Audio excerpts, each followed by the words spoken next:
Salve, rapaziada! Hoje nós estamos aqui, então, mais um debate soberano. Vamos assistir aqui o Flores, da Paulinha Negri, e o A Nós Dois Babilônia, do Savelão. Vamos comentar aí, comece a putaria.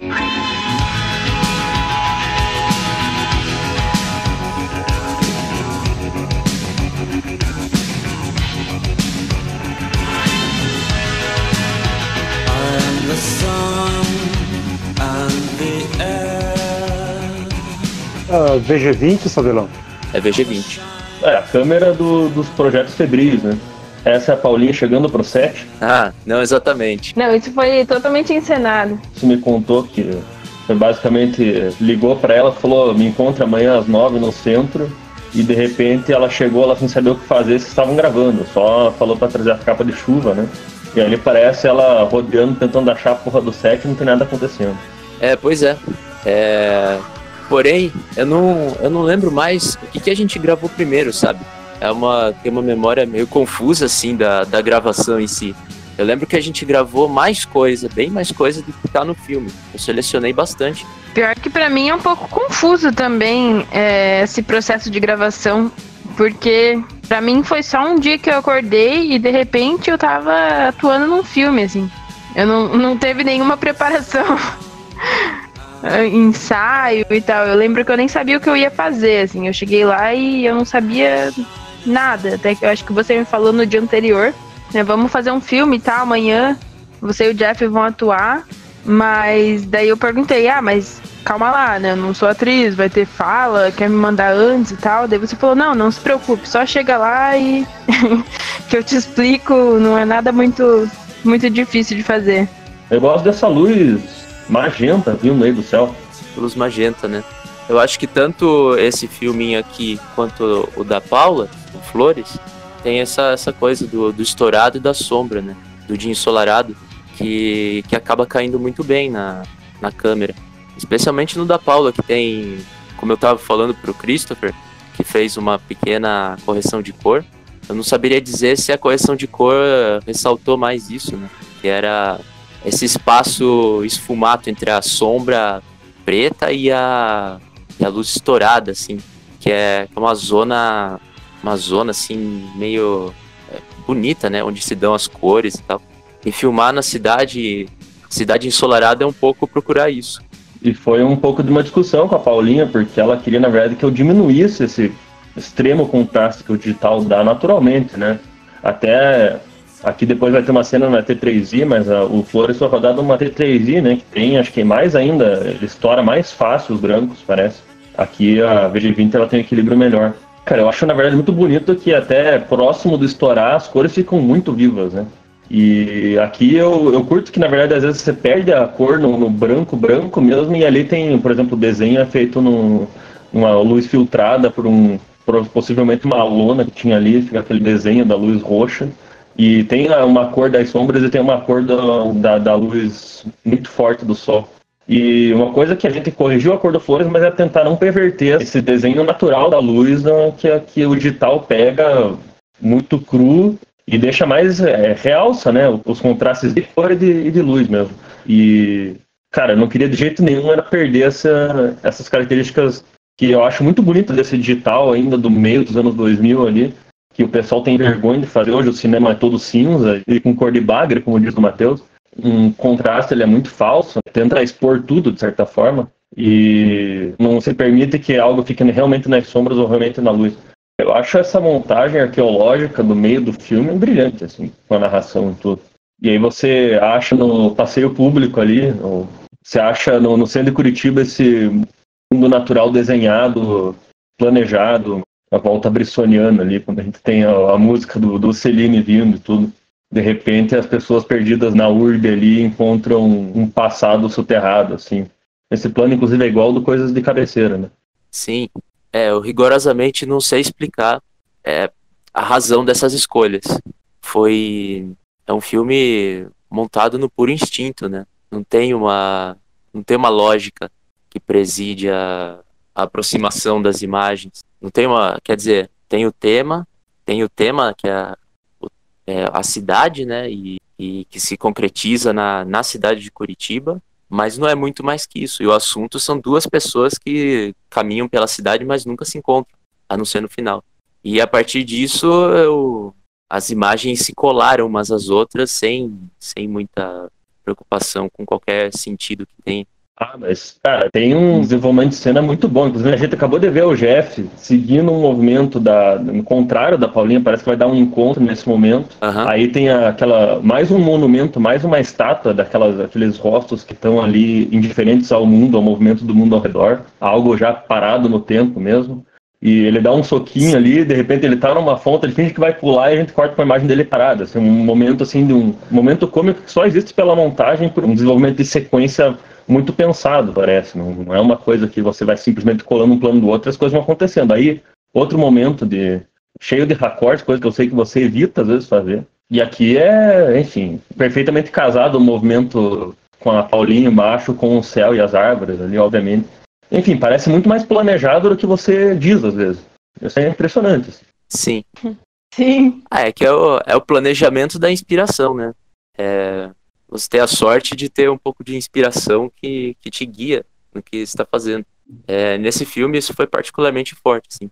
Nessa hora a Paulinha se desequilibrou, até ficou tonta, né? No final, duas senhorinhas passaram dando risada.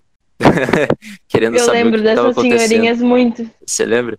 Muito. Eu lembro que Mas porque eu caí no chão. Você caiu no chão? Nossa.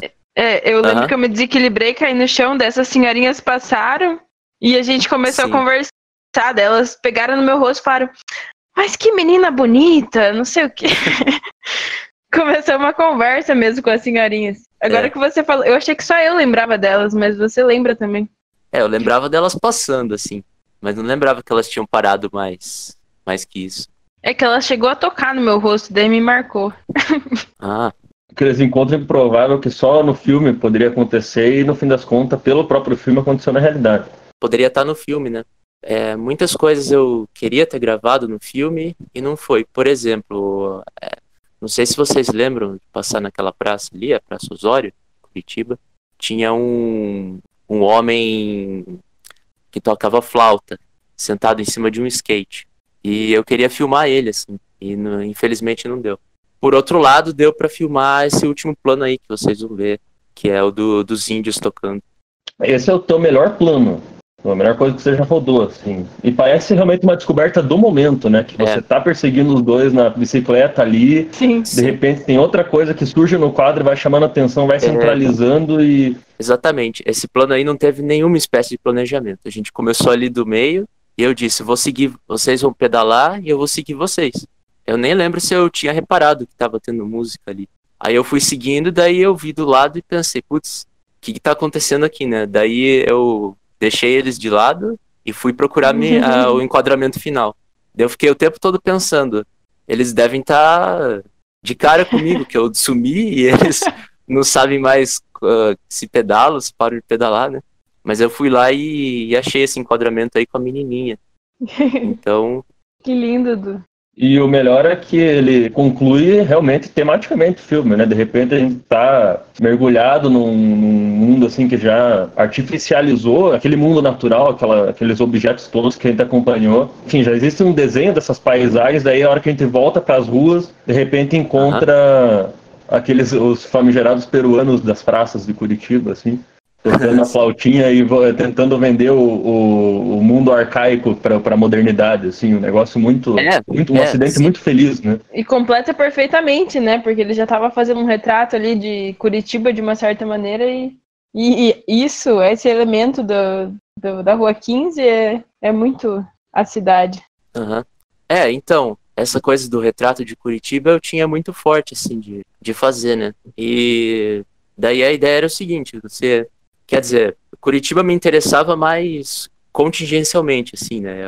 É a cidade onde eu morava, a cidade que muito me interessava e, enfim, para você fazer um filme sobre a ideia de cidade em Curitiba e tentar fazer um retrato também, bastava sair e filmar as ruas, né? Então, filmar basicamente foi um pouco pelo sentido de, encontrar lugares que me inspiravam a filmagem. Justamente E esses lugares, no momento, eram justamente ali onde o filme termina, na Boca Maldita, que é inclusive um ponto importante, né, para o imaginário curitibano, assim, e na Praça Osório também, que eu sempre achei bastante fotogênico. E sempre ali, né, perto, sempre nesses lugares bem característicos da cidade. O legal é que essa Praça Osório, você voltou a rodar em outro filme de novo, muito ao redor. Sim. Ali. O Passeio Público e a Praça Osório parecem ser os grandes sets ali. E eu voltaria ainda mais uma vez. Eu não sei também explicar por quê. Eduardo. Oi. Você comentou que o filme é sobre duas pessoas que estão andando pela cidade, mas nunca se encontram. Aham. E no final do filme elas acabam se encontrando, elas estão no mesmo lugar, né? Sim. Mas eu queria saber se na sua cabeça tem algo que conecta essas duas pessoas. Então, eu acho que não, porque a conexão dos dois eu acho que vem a posteriori, na montagem, assim. Porque basicamente não tem nenhuma espécie de construção psicológica, assim, ou narrativa entre os dois personagens. É que não são personagens, né? São basicamente você e o Jeff andando. Não tem uma construção ficcional em cima. Então, o jeito de botar os dois juntos no filme que eu encontrei foi a montagem paralela. De passar de um para o outro. E a escolha da montagem paralela é puramente estrutural e prática. Como incluir os dois juntos no filme. Qualquer sentido obscuro, hermético que venha disso é a posteriori, assim, produzido pelo próprio aparato. Na verdade, você usa os dois como esse objeto para direcionar essa viagem na cidade, né? Dentro da cidade e talvez conhecer ela mais profundamente. Isso. E como cada um deles se relaciona com esse ambiente ao redor é muito diferente. Como eu falei, vendo a Paulinha chegando ali no círculo militar, eu falei, parece que é você chamando ela pro filme, ela não sabe o que fazer, ela fica rodando, tentando encontrar alguma coisa. E ela rodeia e não faz nada. Enquanto o Jeff, parece que qualquer objeto que ele acha, ele tem que interagir. É uma coisa de... ele se sente um pouco mais à vontade com essas estranhezas e coisas que vão entrando no caminho dele. A Paulinha já é uma figura um pouco mais distante para você e que vai explorando esses ambientes e permite você olhar mais ao redor. E é engraçado, porque também é a única pessoa que a gente acessa o rosto. O Jeff, mesmo que a gente tenha muitos closes dele, tá sempre com aquele óculos escuro, assim, é muito mais uma figura estranha, enquanto a Paulinha, ela é um olhar misterioso. Logo, o rosto humano que a gente tem nesse filme é só o dela, ali, naquela olhada direta pra câmera, e depois ela volta a ser essa figura exploradora, ela tá com um mapa. Tem razão, eu tinha dito que não tem uma construção ficcional, porém tem esses elementos, né? Esses elementos que especialmente a Paulinha carrega, e que não tinham nenhuma função de significado específico, assim, senão uma certa sugestão de busca, né, da bússola e tal. Mas talvez antes quero saber o que os outros têm a dizer, talvez seja melhor eu dar uma introdução do que é esse filme. Seria uma boa. No fim das contas, né, de onde que ele veio, por que eu fiz. Daí vocês falam aí. Primeiro que quero deixar claro que o filme tem que passar de suas modesta razão de ser, né, que é um exercício para uma disciplina na faculdade. E apesar dele botar em prática como semente ideias, uma proposição de tipo de filme assim na qual eu acredito e tal, ele ao mesmo tempo tem esse descompromisso da primeira vez, da experimentação. Contudo, eu acho que ainda deixam ele mais simpático, assim. Pelo menos isso tem a ver com o porquê do que eu ainda gostar dele hoje. Mas enfim, a história era que na disciplina do nosso professor Evaldo Mocrezel, era para cada pessoa da sala fazer um documentário, né? E lembrando agora, Paula, não foi no dia anterior, não. A gente tinha combinado uma semana antes. Ô, louco. Você vai me ajudar a fazer meu documentário, e o Jeff também. Mais ou menos isso. Era pra ser um documentário? Era pra ser um documentário, sim. Tá bom, daí eu tinha o tema e o assunto, a estrutura vaga, né, que eu já comentei. E a vontade de filmar esses lugares específicos de Curitiba, levado por esses amigos caminhando. Amigos que eu também queria filmar. Então é basicamente um filme filmando coisas que eu queria filmar. Então é uma espécie de junção livre desses elementos. Então, aí a gente combinou de gravar uma manhã. Acho que a parte da Paula a gente gravou numa manhã, o Jeff, não sei se foi à tarde, alguma coisa assim, e daí no outro dia a gente filmou ali no museu, cujo nome eu até esqueci. É o Museu de Arte Moderna, não é? É, aquela construção vermelha. Não é o Museu da História? Não, é um museu... Ah, não, o Museu da História é lá no Largo do Não, ele é algo de arte moderna, porque eu lembro que a gente rodou o Pedrão lá também. E eu fiz diversos planos ao redor. E tem um ali que é muito Sim. parecido com o que tá no filme do Pedrão, inclusive. Na esquina da Praça Zacarias, né, se eu não me engano. Mas enfim, é isso. Daí eu quis colocar em prática, aí essa ideia das duas pessoas caminhando veio um pouco também do meu apreço pelo cinema do Jacques Rivette, cineasta francês. E especialmente, bom, tem alguns filmes em que ele desenvolve isso, dois personagens caminhando pela cidade paralelamente também, tem o Alt One e a Ponte do Norte. Então eu tinha um pouco isso na cabeça. Aí foi isso, foi uma filmagem bastante livre. Algumas coisas eu filmei, eu lembro que eu tinha filmado algo na Praça Souza Andrade também, que não foi pro filme porque acho que os planos não ficaram tão bons. E a montagem também foi bem rápida, não teve muitas firulas. Inclusive a narração eu botei em cima das imagens sem ver se sincronizava ou não, eu botei na sala de projeção do auditório na hora de apresentar o filme, assim. Então eu botei e deu certinho, encaixou certinho, então eu deixei assim também. E o filme ficou assim, desde 2014 e agora a gente tá vendo aí. Eu acho engraçado que você falou que esse processo de montagem mesmo às vezes é acidental, né? Você falou antes que não queria às vezes pensar demais as coisas de antemão. Ah, sim. Mas depois no Coisas de Cabeceira você acaba aceitando mais ainda essa desjunção, né? E você fala, tem vários planos que eu acabei descartando que não ficaram bons, e eu falei pra você que ficava meio puto na época do Coisas de Cabeceira, porque eu vi muito material bom que você não usou, né? Sei. Eu acho que até dariam cenas... Aquele é um filme todo um paralelismo com vários personagens, então as cenas realmente elas não se juntam muito bem, né? Uhum. E tem coisas que você gravou que dariam, às vezes, cenas de thriller, assim, de tão direcionadas que elas eram dentro de um movimento interno mesmo dos planos, às vezes. Sim. E eu acho, enfim, engraçado que aqui as coisas, mesmo por acidente, mesmo sem a intenção, sem esse planejamento, as coisas casaram tanto. Essa montagem arqueológica leva para um processo de filmagem livre e as coisas fazem um sentido único. E acho uma grande trabalho de seleção mesmo das imagens, quase que uma escavação que você está fazendo junto com aquilo. E acho foda, só que depois você faz um filme que você quer ir mais extremo nessa desjunção e ela fica. E realmente, naquele caso, é um filme que vai dispersando os personagens. Ao invés de eles se encontrar no final, existe um desencontro absurdo. Assim, eles estão quase muito separados mesmo no mesmo plano. Que daí, finalmente, você roda dois personagens no mesmo plano e não tem um olhar que se cruza, entendeu? Enfim, não sei se também partiu dessa descoberta que as coisas casavam tanto aqui. E depois você quis ir fazer justamente o oposto, mas... Faz sentido, porque... Bom, primeiro que aqui só tem dois personagens. E é o primeiro olhar. Primeira vez que eu filmo uma cidade. E eu acho que isso, sei lá, tem alguma coisa a ver com uma espécie de ingenuidade ou virgindade do olhar, assim, que não se repete. Tanto que Então, Coisas de Cabeceira, Curitiba, né? Que tá ali na playlist do Asilo Febril também. Ele... Era para ser um desenvolvimento. Ele é um filme estranho, porque é tensionado, assim. Porque, por um lado, era para ser o desenvolvimento dessa ideia, só que com mais personagens. Por outro, era para ter introduzido o elemento narrativo, como você falou. Tem os planos em que apontam para esses sentidos, assim. Então, é um filme esquisito, porque parece que eu queria ir para os dois lados, sendo que eu não tinha muito claro, assim, qual dos dois lados é o que eu realmente queria, ou se eu queria mesmo uma mescla dos dois.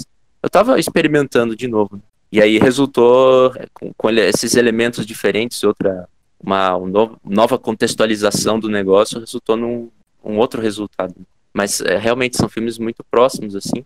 E o desencontro, eu acho que não foi pensado, assim, foi mais casual mesmo também, do que aconteceu do material se dispersar, se espalhar, assim, entre si, daquele modo. Porque é uma seleção que você faz no final, né? Você escolhe acabar o filme nesses dois personagens que não se comunicam. Enquanto você tinha material dentro do que você tinha rodado para fazer um encontro anterior. Você tira isso e deixa pro final um momento solitário. O filme acaba num momento de solidão extrema, assim. Com ninguém, né? Exatamente. Inclusive a figura humana desaparece, né?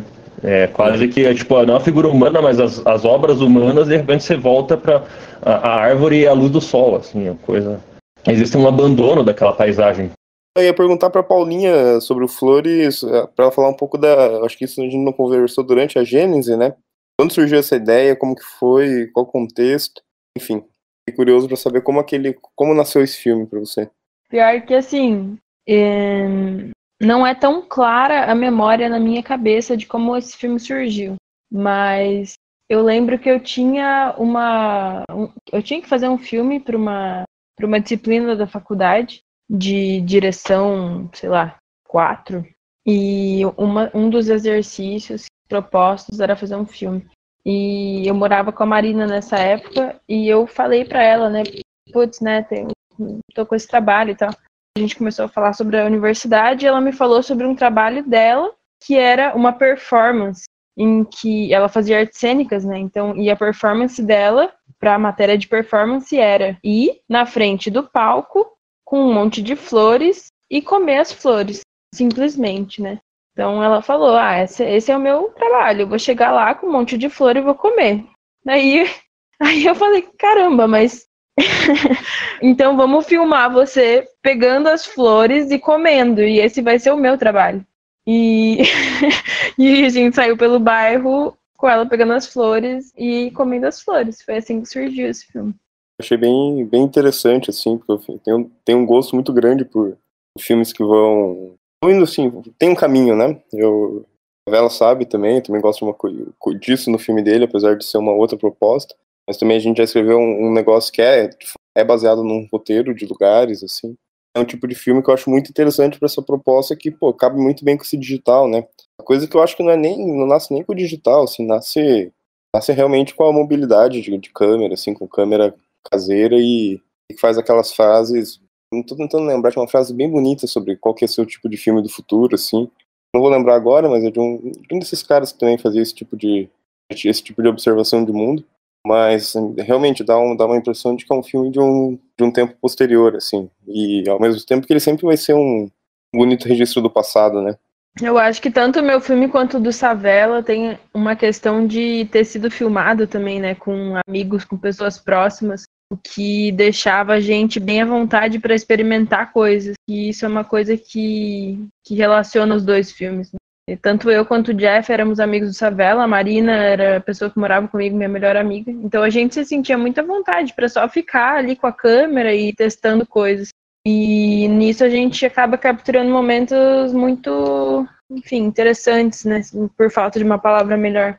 Pelo menos eu vejo muito isso no filme do Dudu, assim, né? Essa coisa de ele ir ser levado pelo momento e ir capturando as coisas que estão acontecendo ali naquele momento, sem tanto planejamento, mas que acabam sendo meio que a alma do filme, assim. Mas pra mim, quando eu vi o filme do Savela, eu fiquei louco, assim. E depois eu acabei entrando em contato com o teu também, e também tive uma resposta apaixonada a respeito e mandei umas mensagens sobre e tal. Para mim, o projeto de produção ideal são esses dois filmes, de certa forma. O do Savela, talvez até mais porque ele chega em grandes temas, no fim das contas, ainda, né? Ele parte dessa liberdade, desse só filmar pelo prazer, de sair com os amigos, encontrar objetos, encontrar paisagens, encontrar situações curiosas para você filmar, algo que surge simplesmente de um prazer mesmo, de um fetiche, às vezes, e você ir moldando isso para você chegar num sentido mais profundo depois, né? Você vai encontrando as coisas, você vai dá uma situação para elas acontecerem, você dá um ambiente para as coisas acontecerem no mundo e o mundo vai te dando resposta, ele vai trazendo coisas, ele vai encaixando as peças do teu filme e assim, a produção sem orçamento, é uma produção sem set, é uma produção que passa só pro produtor cineasta, que é o homem com a câmera e o modelo astro, axioma na frente dela, direcionando esse olhar. E os dois são muito isso, né? Os dois filmes se baseiam nisso. No caso do Savela, ele encontra uma grande narrativa, partindo disso ainda. Ele é um grande filme desse encontro, assim como, enfim, você mesmo, a Paulinha, foi trabalhar depois disso, muito mais detalhe narrativo, mas produção de ficção e tudo. Mas o Flores me chama muita atenção também que você falou que era um plano da Marina fazer essa performance de comer as flores no palco e tal. E pra mim isso seria completamente desinteressante vendo hoje o que é o Flores como filme. Porque parece que talvez vocês tenham partido nessa, vão sair de tarde pela vizinhança, vão rodar qualquer coisa aqui e entregar pra matéria, né? Pra entregar um trabalho. E você falou que ela colhendo flores e tal, ela andando pela vizinhança colhendo flores, é algo que ela faria normalmente, talvez. E parece que essa caminhada ali ali uma paisagem mais suburbana, ali em Curitiba, de repente parece que ela enche aquele potinho, ela explorou aqueles ambientes, ela colecionou as coisas que ela achava interessantes e bonitas ali, aquelas flores bem distintas uma da outra, colecionou um potinho, foi para um ambiente em que ela se fechava, a gente continua vendo, melhor ainda, ouvindo essa cidade ao redor, o ambiente urbano, moderno, mas ali ela está fechada num espaço que é dela e ela só faz uma ação assim, sem sentido nenhum, que é começar a comer as flores quase como se ela se consumisse com aquilo, né? Ela começa a degustar as flores, começa a sentir o cheiro delas e ali parece que aquilo deixa de ser só uma cor bizarra na tela, aquele colorido aberrante mesmo, e começa a ganhar corpo de repente. Assim como ela, a gente para olhar a Marina como pessoa, né? Ela tá posando totalmente para a câmera, mas é uma pose relaxada, é dela, né? Ela dá aquilo. E você se aproxima do rosto, finalmente a gente vê ela num momento de tranquilidade, e não só as flores ganham corpo, a Marina ganha corpo, enfim, uma coisa que o filme é formalmente fechado de um jeito absurdo, assim, uma coisa que se você planejasse tanto, talvez não rolasse tão bem ainda. Acho que o senso de descoberta naquele momento faz as coisas se fecharem também. Coisa que o Savella falou, né? Se talvez ele não tivesse jogado a narração por cima de uma imagem já montada, talvez não casasse tão bem quanto casa ali, que parece uma fala saindo de inspiração daquela montagem e aquilo serve melhor a montagem do que, enfim, se ele tentasse depois manipular as imagens para casar num tempo de fala ou algo assim, planejar demais, talvez. Tem uma artificialidade do destino ali que é importante para um filme ter vida, né? E, enfim, aquela luz do final do Flores, para mim, é uma das luzes mais bonitas que qualquer um já capturou, assim, que justamente nesse alto contraste, né, quase de outro mundo aquele verde no final, que não é coisa de correção de cor, a gente só fez realmente realçar aquilo que já estava na imagem. É uma luz, assim, desenhada pelo sol, desenhada por Deus ali, e pega no momento certo, enquadrada certo. Enfim, é uma luz quase sobrenatural a hora que a gente vê, porque são imagens que pro cinema são estranhas, né? As pessoas querem desenhar demais e aquela luz que era para ser bela acaba sendo um negócio padrão e desinteressante cada vez mais. E ali parece que nós, como vocês estavam descobrindo algo no momento, a gente está descobrindo também. Mas vamos falar mais desse plano aí. O que será que acontece de tão fascinante que, tipo, aquela sombra escuraça, assim, do tronco da árvore sendo projetada no muro de Seb, né? E de onde será que vem esse mistério, assim, essa coisa dos contrastes e das cores imponderáveis, assim? Tem um pouco a ver com a tensão magnética, assim, da atriz, né? Que bota tudo e um pouco talvez do que a gente tá esperando que aconteça, porque tem um pouco de suspense ali, né? A gente espera que alguma coisa vai acontecer. Ela tá... Eu acho muito engraçado também o filme. É um humor bem legal, que é, tipo, ela arranja todas as florzinhas, cada uma de uma cor, cada uma diferente, assim, tudo com tanto esmero, assim, e no final ela vai comer, mas come também com esmero, né? Com cuidado e tal, cheirando e sentindo mesmo cada florzinha, mas de alguma forma é muito engraçado isso. O destino das flores que ela arranjou ali. Eu achei legal isso que você falou de da onde vem esse fascínio pelas sombras e pela luz. Porque é o inexplicável do belo, né? O insondável do belo. Tem coisas que a gente acha bonitas e que a gente acha que tocam algum ponto da gente que a gente não sabe exatamente explicar porquê, né? Você me fez pensar nisso agora, porque realmente o fascínio pela Marina como atriz e até pelas flores em geral, que é uma coisa que sempre me chama atenção, e a natureza em geral, é difícil de a gente explicar por que a gente fica tão instigado por essas coisas, né?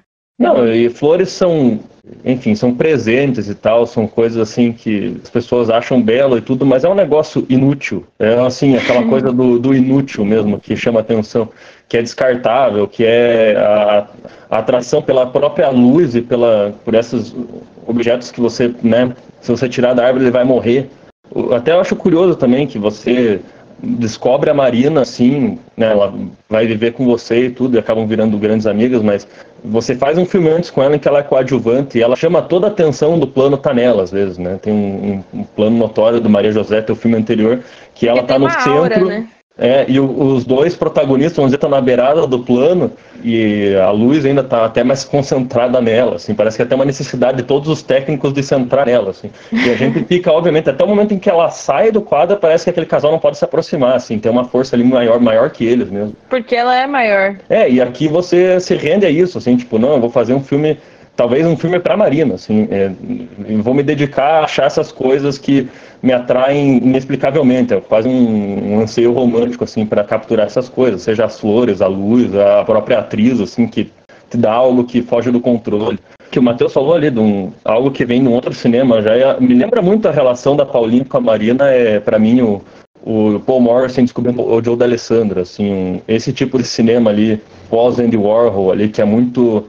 Você dá uma situação pro ator e ele vai transformando aquilo à sua maneira e a câmera vai ter que se adequar àquilo e tentar achar um sentido daquilo e no fim das contas acabam se tornando filmes muito também direcionados ainda, apesar da própria premissa de produção deles ser oposta, né? Você dá uma liberdade muito grande a ponto das coisas quase desmontarem, delas não ter rumo nenhum, às vezes elas podiam chegar nesse ponto de não ter rumo, mas ali você encontra esse astro que une tudo essas coisas, né? Que dá um destino para coisas que são separadas e que não se comunicam normalmente.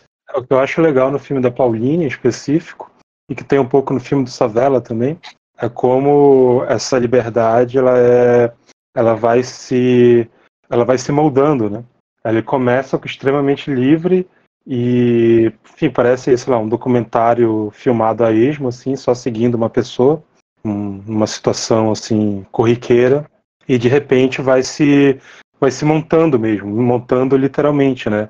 Porque se a montagem era meio que só um fluxo de imagens, de repente a Paulinha insere ali uns elementos de construção, insere um plano subjetivo, insere uma coisa que a Marina quer. Ela quer aquela flor ali específica que ela não alcança. Ela quer aquilo que ela não alcança.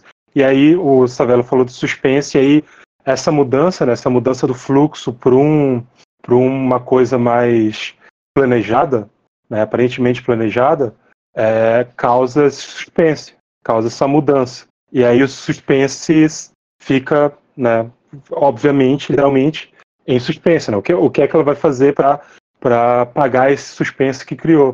Por que essa entrada desse novo elemento? E a resposta, que é aquela imagem que é ao mesmo tempo bucólica e impressionista por causa da câmera, por causa da imagem bem estourada, com pouquíssima nitidez, com pouquíssima definição, mais pura saturação de cor mesmo, e que tem um naturalismo ao mesmo tempo que tem uma ação surrealista ali da Marina de comer as flores. E aí tem esse encontro, né, encontro total da Pauline da câmera da Pauline com o rosto da Marina numa ação sei lá, mais violenta, digamos, apesar de ser um filme que em muitos sentidos não dá para utilizar a palavra violência, mas ali esse ato de justamente comer as flores, mesmo com esmero, como o Savella disse, contém uma certa violência. E a Pauline encontra esse ato e ela compartilha desse momento com a Marina. Eu acho, e é realmente muito, muito impressionante, porque se não tivesse essa construção final, seria só um filme de alguém olhando e filmando a amiga e não teria muito sentido, mas por ter esse final, ele ressignifica tudo que vem antes e coloca um peso que é muito foda, né? E aí você tem essa imagem da Marina final e tem um mini olhar dela para a câmera de meio segundo, assim, que é, sei lá, destruidor, assim, sabe? Aquele olhar Bergman misogustiano, assim, da mulher olhando para a câmera e mostrando toda a potência feminina dela, né? E, porra, Marina, que mulher. Que mulher. E cara, eu só ia falar um complemento, só que acho que é inevitável essa tensão acontecer nesse final. Aliás, é uma surpresa, óbvio, saber que isso já estava, esse rumo da narrativa, vamos dizer, de seguir ela pela vizinhança catando folhas, já estava definido de antemão, mas é uma tensão inevitável quando a gente passa o filme todo seguindo ela e de repente tudo para, ela tá de frente para nós, ela tá esperando a aproximação dela. Antes parece que era a câmera tentando achar ela, tentando seguir o movimento dela, a gente tentando acessar a Marina. De repente a Marina confronta a gente e ali parece que as duas conversam, né? A Paulinha com a câmera e a Marina, né, dona da ação. Então, a hora que a coisa para mesmo, já é uma tensão inevitável, assim. E de repente é um ambiente estranho, né? Um ambiente fechado e tudo. Mesmo que a gente reconheça que ao redor são só sombras, né? Mas aquele mundo ao redor ainda existe ali. O louco é que eu conhecendo a Marina, tendo convivido com ela, aquilo que ela mostra no filme é simplesmente ela, né? Como até o Paulo apontou, o que eu e a Marina fazíamos era andar pelo bairro e ir pro Parque São Lourenço e no caminho todo, no trajeto todo, ela só ficava reparando nas flores e colhendo algumas e olhando as árvores. Aquilo que a gente vê, ela palpando carinhosamente as flores, é exatamente ela na vida real, não houve nenhum esforço. Então, num certo modo, é realmente um elogio ao que a essência dela, porque ela é aquilo realmente, assim, e talvez por ela se sentir à vontade comigo, tenha revelado também naquele plano final, né, que ela fica parada na parede, uma personalidade mais femme fatale, e que ela revela também uma coisa mais má, talvez. Eu acho que ela passa um jeito, assim, meio uma atmosfera como se ela fosse mais esperta do que a gente, assim. Parece que ela passa uma espécie de sabedoria meio maldosa nos planos finais que eu acho muito bonito. E aquele olhar dela é fatal também e teve que acabar com isso porque ela mata o filme ali, né? Tipo, pronto. Enfim. Gostei muito dos comentários do Calbi. Genial, Calbi. Grande mulher. Quanto ao filme do Savella, né, eu acho que existe esse elemento também que está presente ali no filme do Paulinha, porque no final você tem ali uma construção, como o Paulo salientou, né, de que o Savella começa a fazer forracós, tem a Paulinha girando e a subjetiva dela olhando para as árvores com a música do De La Rue, mas tem também, mas aí esse estranhamento ali que vem só no final do filme da Paulinha e arremata todo o filme, no Savella já está posto desde o início, né? Claramente a gente vê que existe ali uma mão de alguém pesada ali mexendo aqueles pauzinhos, por mais que não seja uma coisa pensada ou pelo menos planejada, né? Você tem alguém em processo de escrita psicografada, assim, uma metempsicose da cidade, assim, né? A cidade se reanimando a partir das ideias de um autor, né? A cidade é uma coisa e ela existe ali, mas existe algo que está por trás dela que precisa ser revivida, né? A cidade digamos uma morta-viva que você precisa reinjetar um ânimo nela, né? Um espírito nela, e fazer ver esse espírito. Acho que o plano final do filme é muito isso, né? Um plano que segue os dois e de repente você encontra esse momento de pulsação, assim, e você abandona todo o filme e consegue achar esse momento de pulsação da cidade, esse coração da cidade, né? O coração pulsando. O filme parece buscar esse pulso o tempo inteiro, buscar nas entranhas mesmo, né? As partes ali das ruínas, das ruínas de outras cidades, assim, de tentar mexer nessa cova, remexer essa cova, tentar pegar esse corpo e mexer ele e ver o que sai, assim. É um filme de uma de uma certa necrofilia, eu acho. É uma necrofilia de Curitiba, assim. Eu comentei sobre o Savela na época. Esse é o Cellini que eu curto, assim, que no fim das contas é um desejo de sair de si para encontrar algo mais profundo.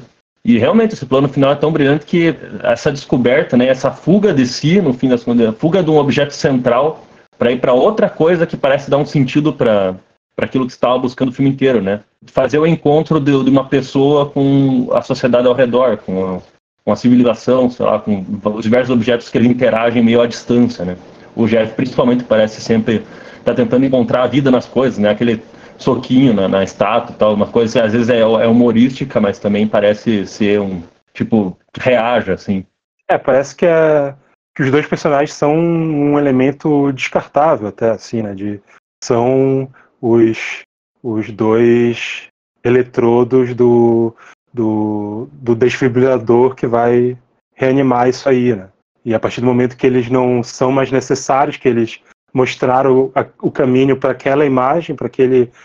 menos imagem, na verdade, mas aquele momento, né? Aquele ritmo ali, aquele pulsação de coração mesmo. A partir do momento que eles mostraram o caminho, eles não são mais necessários. Eles podem... são completamente descartáveis mesmo, né? E ele encontra ali, beleza, a cidade está aqui. Isso aqui é a cidade. Eu não preciso mais usar filtro, eu não preciso usar mais a montagem, eu posso só ter minha câmera aqui e filmar isso aqui porque eu encontrei algo que vale a pena. Nesse sentido aí, de tudo que a gente está conversando, uma coisa que eu gosto muito é essa extrapolação, e que eu comentei ali em cima, que eu fiz uma referência ao Funny Face, é aquela base do musical, né? Uma extrapolação de um momento, né? Esse amor dela por flores tem uma extrapolação da realidade, famoso mais real do que o real, com ela nesse gesto de comer. No filme do Savela, as pessoas que estão só flanando, elas acabam entrando em narrativas secretas, né? Tipo, é um casal que não se encontra. Eu acho que isso tudo tem a ver com partir realmente dessa coisa super espontânea e despretensiosa e buscar uma ficção nesse substrato da realidade, observação.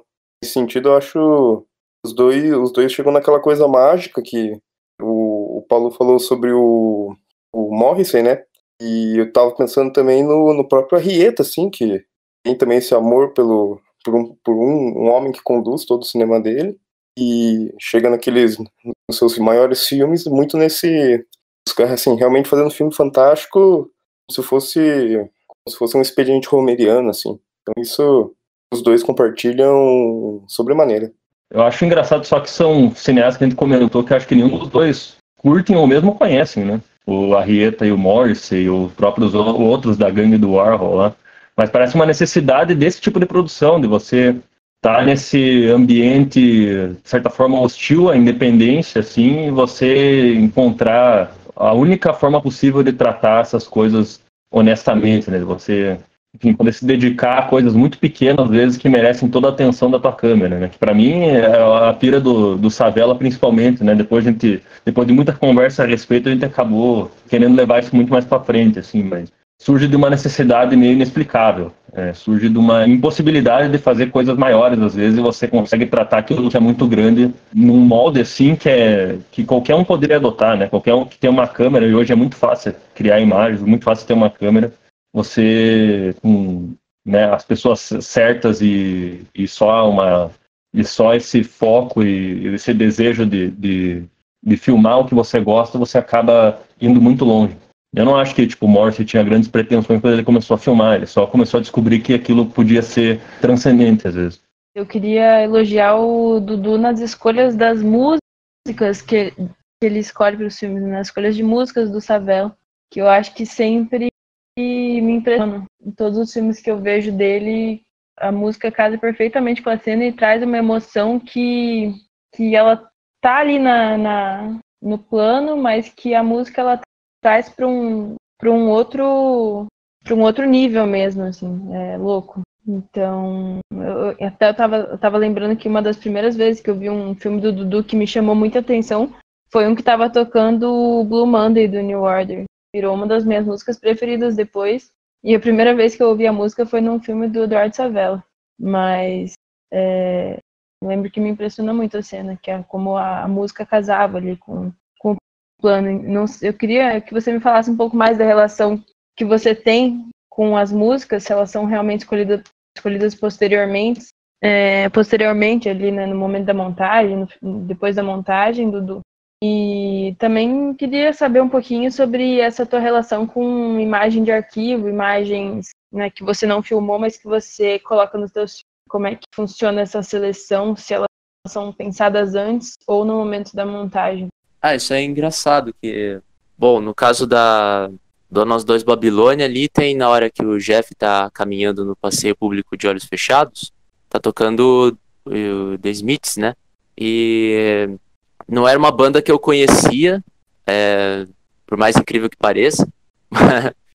Inclusive, foi nessa época, assim, o próprio Jeff me disse, eu gosto muito de uma banda que se chama The Smiths. Não posso acreditar que você nunca tenha ouvido falar dos Smiths. E daí, eu acho que na mesma época você, Paula, me disse a mesma coisa, que você curtia também e que era estranho. Então eu lembro que vocês dois me falaram algo nesse sentido, assim. Aí na hora que o Jeff me falou aquilo, eu pensei, que música que eu vou colocar? Daí eu escolhi uma que eu achei que combinasse.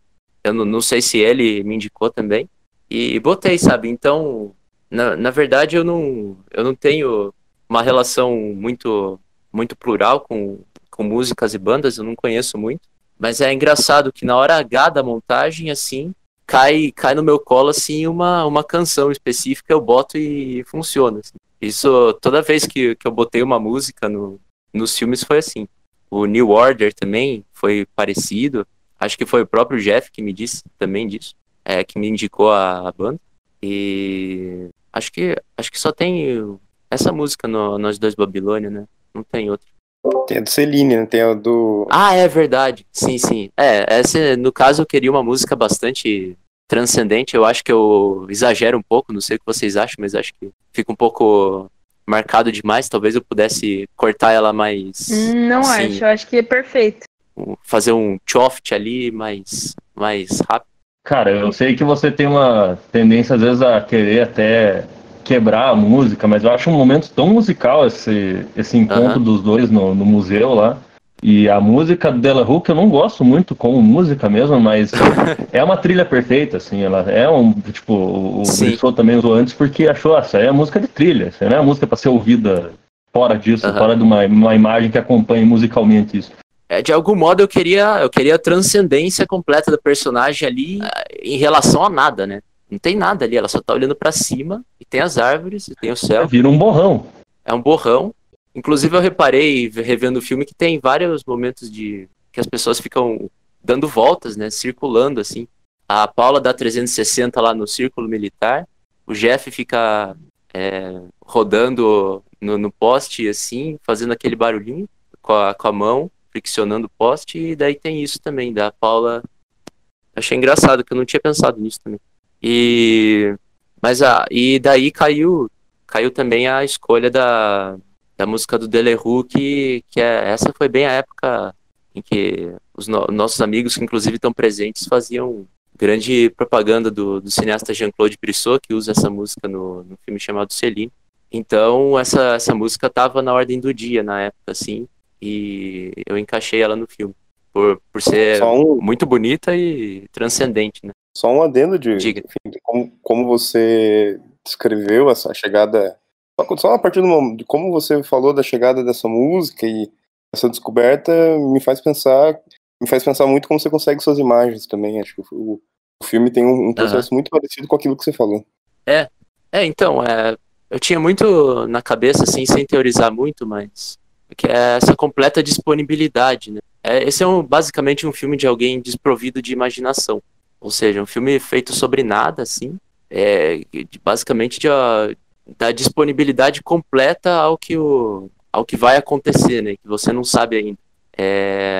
E às vezes os acontecimentos acabam te levando para aqueles resultados ali. Você segue eles, né? Como um fio, sei lá, um fio de Ariadne, talvez, metáfora. Você vai seguindo, né? No labirinto das coisas, no labirinto dos acontecimentos. E vai tecendo o filme. esse modo bastante instintivo. Mas realmente as músicas não foi com muita, não foi nem um pouco exaustivo escolher as músicas, né? Simplesmente elas se apresentaram assim de algum modo ou de outro e se encaixaram. Cara, só um adendo ainda nisso, que no Coisa de Cabeceira, eu falei, você tem uma tendência a querer cortar demais, às vezes até as próprias músicas, assim, de achar que, tipo, ela serve para um momento e de repente ela tem que quebrar abruptamente.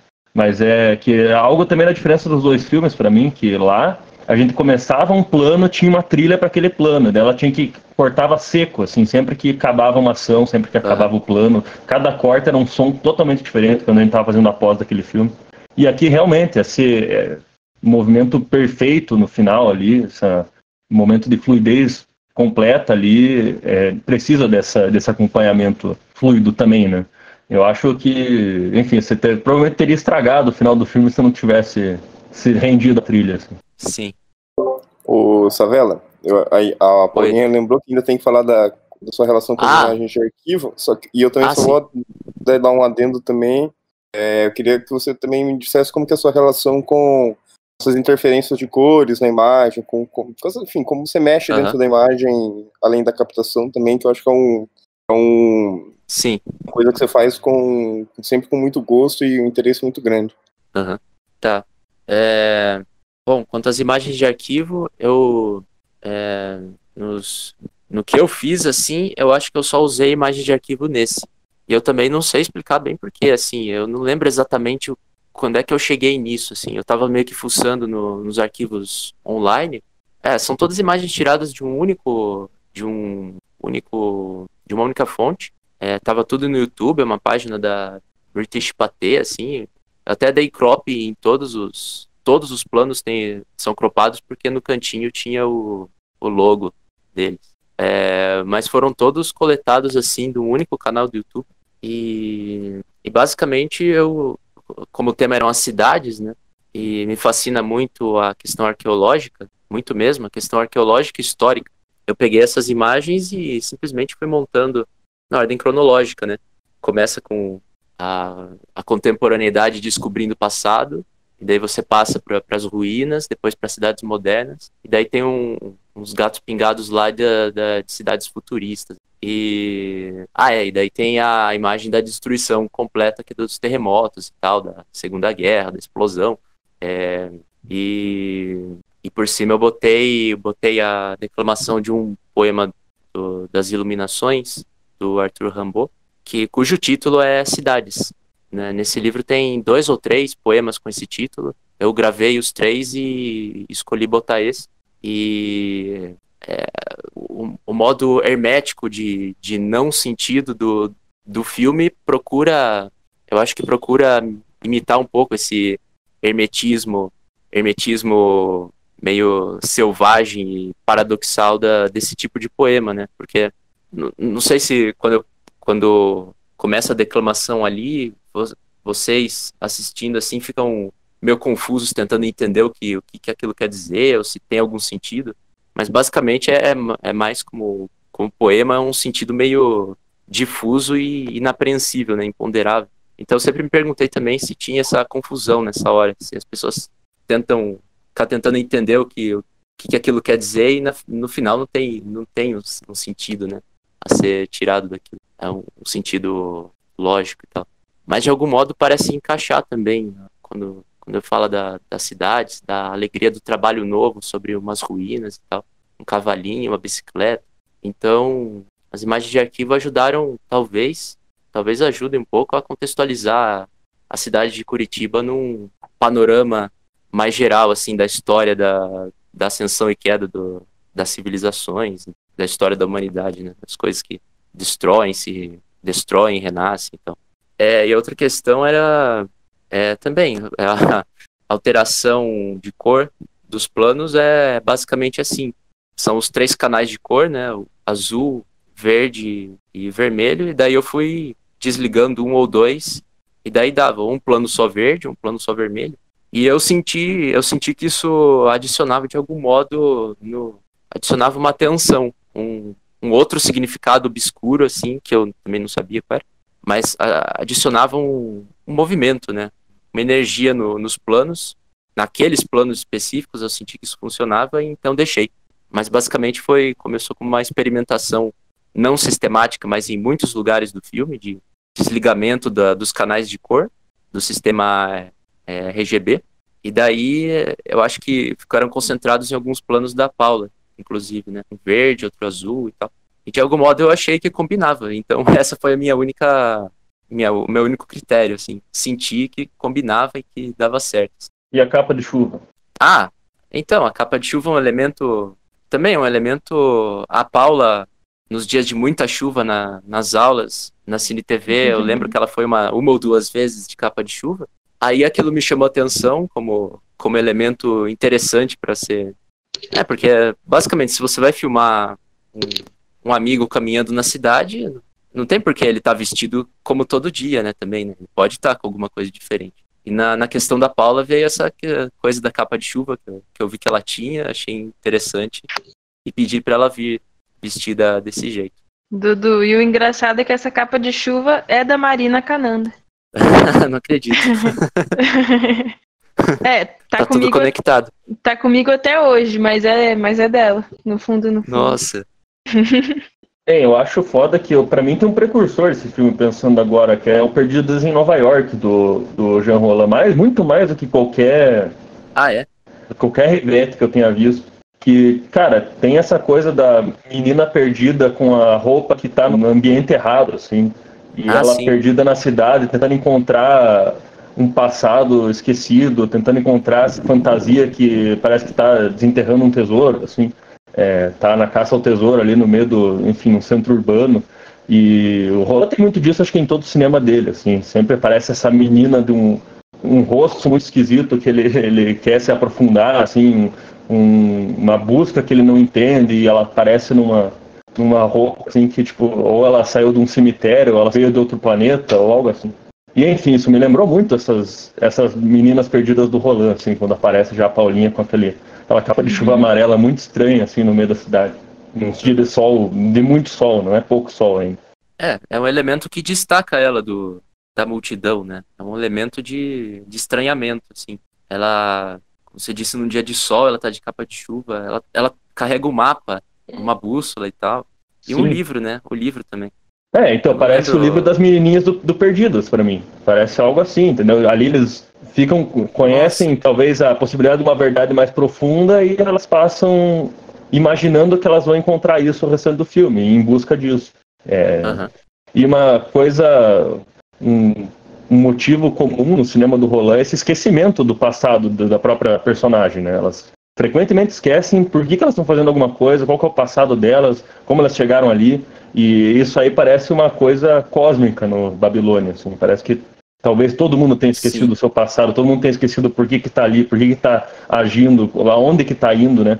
Isso pra mim na época, eu não conhecia o Rollin, eu devo conhecer melhor, já vi alguns filmes de lá pra cá, mas na época o que eu tinha, isso é muito forte também no cinema que na época me inspirou, que é o do Rivette, né, que eu já comentei, em que o esquema é basicamente esse também. No Out One, por exemplo, tem o Jean-Pierre Léaud e a Juliette Bertot, que são também essas figuras meio extraviadas, né, da própria história, exatamente como você descreveu, assim. Até agora é interessante comparar os dois cineastas, assim, com Mais Vagar, porque é exatamente esse o mesmo esquema. Eu acho que eles chegam em lugares diferentes, provavelmente, mas nesse ponto, enfim, nesses dois filmes específicos, A Ponte do Norte e o Out One, esse é o esquema básico, assim, dois personagens, no caso do Out One mais, né, mas tem os dois, o Jean-Pierre Léaud e a Juliette Bertot, que caminham pela cidade à procura de mistérios, assim, a procura de uma ficção que nem eles sabem o que é, né, uma ficção que não se realiza. O que pra mim é a diferença de um Rivette para um Rollin, eu não conheço tão bem o Rivette, mas do que eu vi, né, é que as linhas não chegam a convergir no final, como no Rollin convergem. E eles chegam no sentido profundo das coisas, eles chegam nesse mundo ficcional. No Rivette isso parece estar sempre desmoronando, né? Sim, no caso do Out-One é um desmoronamento completo da ficção. Parece que vai haver uma ficção, mas no fim não acontece nada. No A Ponte do Norte o negócio é um pouco diferente. Assim. Já na metade do filme a Bully e a Pascale, Ogier, elas se encontram e desse encontro é que a gente descobre um pouco do passado de uma delas, inclusive, que é recuperado. Assim. Mas a primeira metade do filme é um pouco também nesse apagamento total. Numa cidade esvaziada. Assim. O exemplo mais paradigmático talvez seja o Out-One nesse sentido. Bom, eu só vou deixar a recomendação do Perdidos em Nova York pra todo mundo, então. Uhum. Quem gosta do filme de Savela. Esse tá aqui no computador pra ver, após ter visto Vinhas, como é que é? Vinhas da Morte? As Uvas da Morte, na verdade. As Uvas e alguns outros aí. Aí eu só ia fazer um último comentário, só uma coisa que eu não consegui falar no momento, o fascínio daquele plano final, da Paulinha, sobre essa natureza, esse mistério insondável de uma natureza, né? Revi recentemente o comecinho, vem ainda inteiro, do Fim dos Tempos, daí tem a cena da sala de aula, né, que ele tá falando sobre as abelhas, e dele, aquele menino que tá quieto, que nunca responde, ele vai lá e fala, não vou lembrar exatamente das palavras, mas ele fala que alguma coisa que tem algo ali que a gente nunca vai poder precisar, que vai além da nossa compreensão, né? E também acabei de vir do meu amigo Totoro, em Planos Absurdos, aquelas meninas olhando justamente, entendendo o seu lugar no mundo diante daquilo. Eu acho que também um fascínio vai mais do que, enfim, a definição acho que mais forte desse fascínio é justamente por essa incompreensão, né? É isso que torna isso tão bonito e tão desejável de se filmar. Me lembrou eu acabei de escrever um texto sobre o Cineclube para um projeto Cineclube aqui em Belém. Eu utilizei aquela famosa frase citação do Griffith, né? Que o cinema moderno desaprendeu a filmar o vento. E eu estava falando com o Matheus esses tempos de cinema moderno, de como o cinema moderno mais comum, assim, que o pessoal mais conhece, né? Os italianos, Antonioni, Visconti, Fellini, Fassbinder, esse cinema italiano canônico, digamos, ele é tão mal compreendido, assim.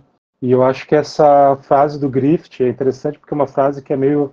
E eu acho que eu fiz hoje no texto que eu escrevi, é uma frase meio tirada de contexto, porque quando o Griffith fala de cinema moderno, ele fala do cinema que é contemporâneo a ele, né? O Griffith morre em 48, então o Griffith não viu o que a gente entende por cinema moderno.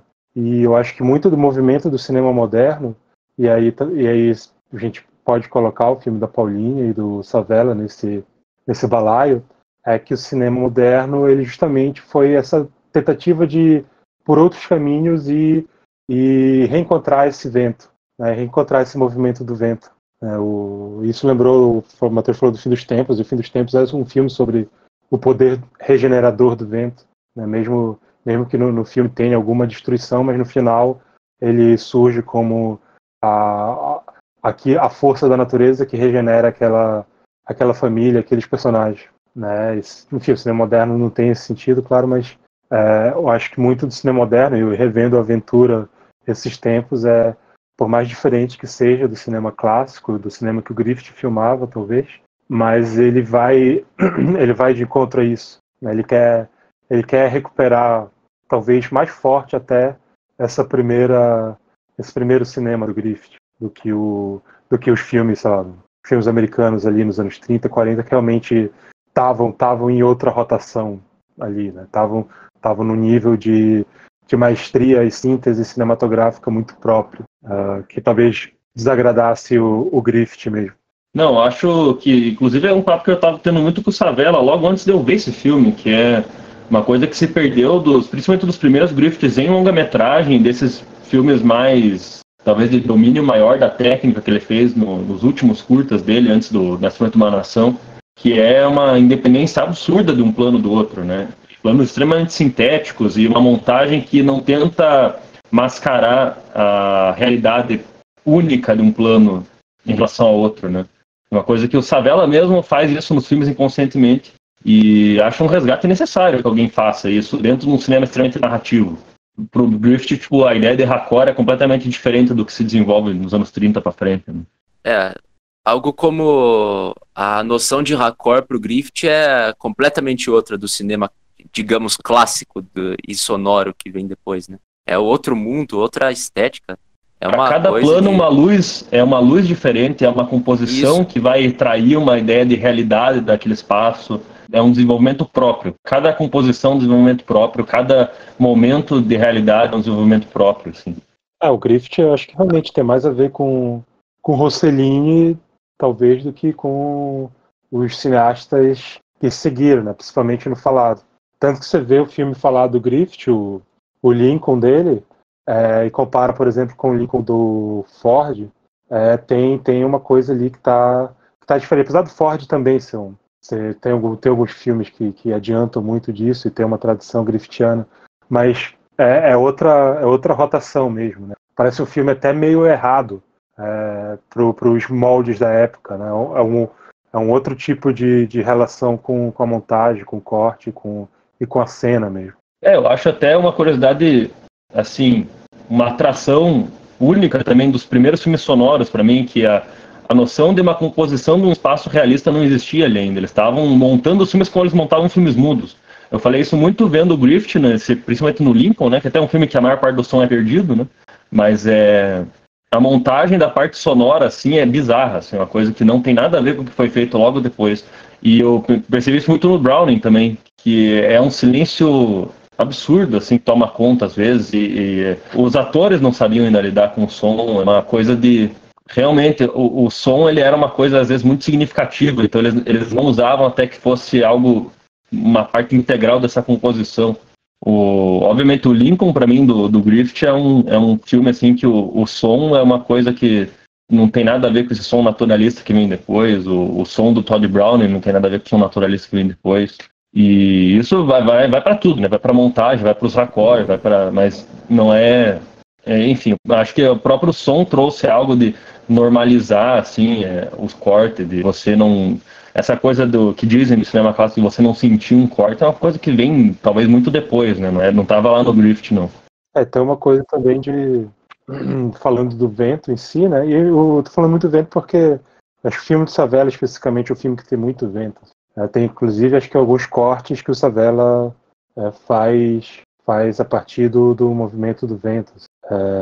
Mas o Griffith, a noção de vento para o Griffith, inclusive, né, retomando essa citação dele, era outra, porque hoje a nossa relação com o vento é muito mais sonora do que imagética, né?